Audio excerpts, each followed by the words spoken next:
Se nos da la ecuación implícita, y se nos pide que determinemos d de x. Comenzamos por diferenciar ambos lados de la ecuación con respecto a x.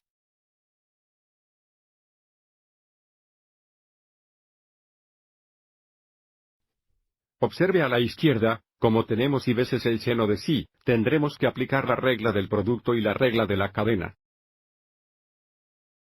Para empezar, tenemos la primera función de y veces la derivada de la segunda función con respecto a x, que es la derivada de seno x y con respecto a x. Y, a continuación, más el segundo función de seno x y veces la derivada de la primera función, que es la derivada de y con respecto a x. Igual en el lado derecho, la derivada de y a la sexta con respecto a x es 6 veces y hasta la quinta vez d de x.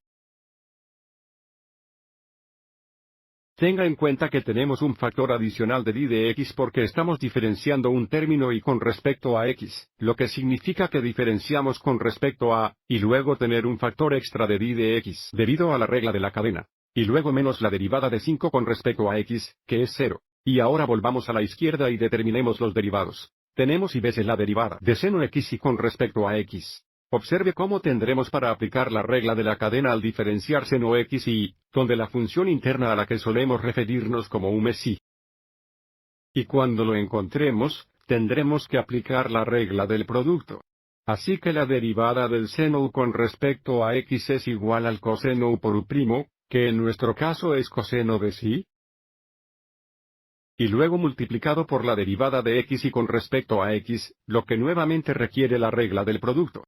Donde tenemos la primera función x veces la derivada de la segunda función y con respecto a x. La derivada de y con respecto a x es d de x. Entonces tenemos más la segunda función de, y por la derivada de la primera función con respecto a x. La derivada de x con respecto a x es solo 1. Entonces tenemos más sin x y veces la derivada de y con respecto a x, que es una vez d de x, o simplemente d de x. Y a la derecha, todavía tenemos 6 y 2 la quinta vez al día de x. Y ahora tenemos que trabajar en resolviendo la ecuación de d de x obteniendo primero todos los d de x términos en el mismo lado.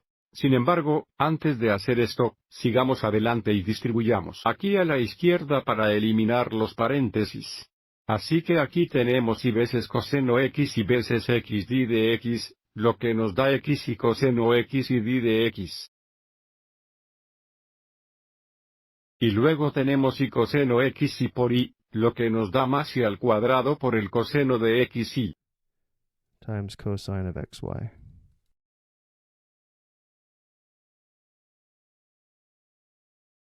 Y ahora tenemos que conseguir todos los términos d de x en un lado para que podamos factorizar salga d de x y resuelva para d de x.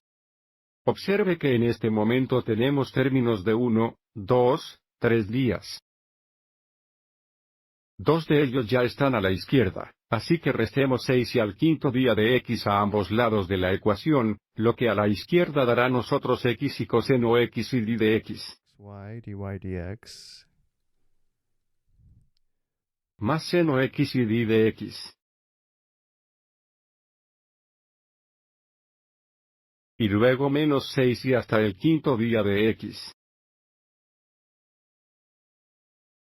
Y restemos también y coseno cuadrado x y en ambos lados de la ecuación, lo que nos da a la derecha coseno y cuadrado negativo x y.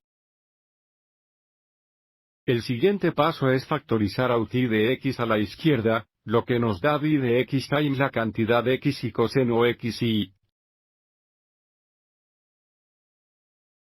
más seno x y, menos 6 y hasta el quinto. A la derecha, aún tenemos coseno y cuadrado negativo x y. El último paso es todo para d de x es dividir ambos lados de la ecuación por x, y coseno x y más seno x y menos 6 y hasta el quinto. Minus 6 y to the fifth.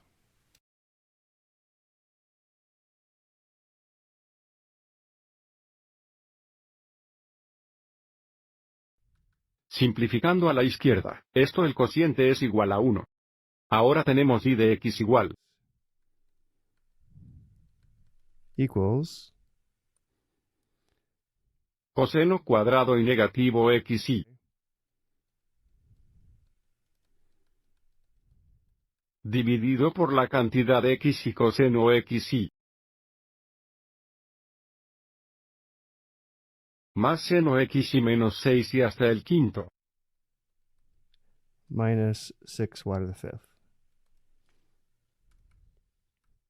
Espero que te haya resultado útil.